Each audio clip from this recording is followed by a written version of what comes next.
Dear 12th standard applied math students, again the example தான் பார்க்க போகிறோம். ஸோ கொஸ்டின் ஜஸ்ட் அப்சர்வ் பண்ணுங்க. given that y is equal to root of னு இருக்கு. So y is equal to root of 3x plus 2 இருந்தால் புக்கில் இருக்கிற method வேறு மாதிரி இருக்குங்க. நான் ஈஸியான ஷார்ட்கட்டில் எப்படி பண்ணலாம், ஷார்ட்கட்னு இல்லை சிம்பிளாக எப்படி பண்ணுறது அப்படிங்கிறத பார்க்கலாம்.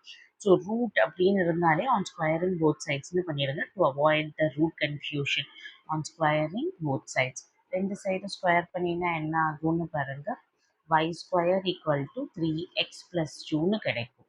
So differentiate with respect to x பண்ணும்போது again so 2y dy by dx. again நான் ஃபார்முலா ரெஃப்ரெஷ் பண்ணிடுறேன், இந்த சைடில் எழுதுகிறேன். ஸோ எக்ஸ் பவர் என் அப்படின்னு பண்ணிங்கன்னா N X power n minus ஒன்னு இருக்கும். இதே ஒய் பவர் என் அப்படின்னு பண்ணிங்கன்னா என் Y power n minus one. ஆனால் நம்ம டிஃப்ரென்ஷியேட் பண்ணுறது வித் ரெஸ்பெக்ட் டு எக்ஸ். இங்கேயும் எக்ஸ் இருந்து டிஃப்ரென்ஷியேட்டும் வித் ரெஸ்பெக்ட் டு எக்ஸாக இருந்தால் இந்த ஃபார்முலா மட்டும் எழுதினா போதும். ஆனால் நம்ம பண்ணுறது differentiate with respect to X. ஆனால் இங்கே ஒய் இருக்குது. So that dy by dx. இது உங்களுக்கு கிளியராக இருக்கும்னு நினைக்கிறேன். இந்த டவுட் இருந்தாலும் எனக்கு முன்னாடி வீடியோஸ் போட்டிருக்கோம், அது செக் பண்ணுங்கள். அண்ட் தென் 3 times எக்ஸை டிஃப்ரென்ஷியேட் பண்ணால் 1. So this will be your answer.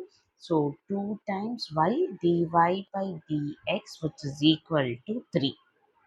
Okay.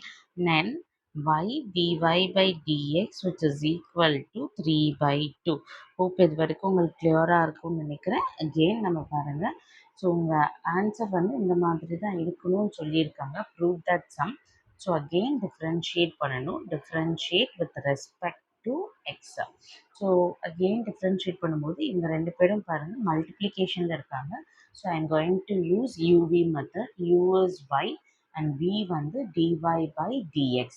u dash என்னவா இருக்கும், ஆல்ரெடி நம்ம டிஸ்கஸ் பண்ண மாதிரி தான். y டிஃப்ரென்ஷியேட் பண்ணால் 1, வித் ரெஸ்பெக்ட் டு y பண்ணால் dy by dx. v dash பாருங்க ஆல்ரெடி dy by dx தான் இருக்குது. அகெயின் டிஃப்ரென்ஷியேட் பண்ணும்போது d square y by dx square. uv மெத்தடோட ஃபார்முலா உங்களுக்கே தெரியும். Differentiation of uv is nothing but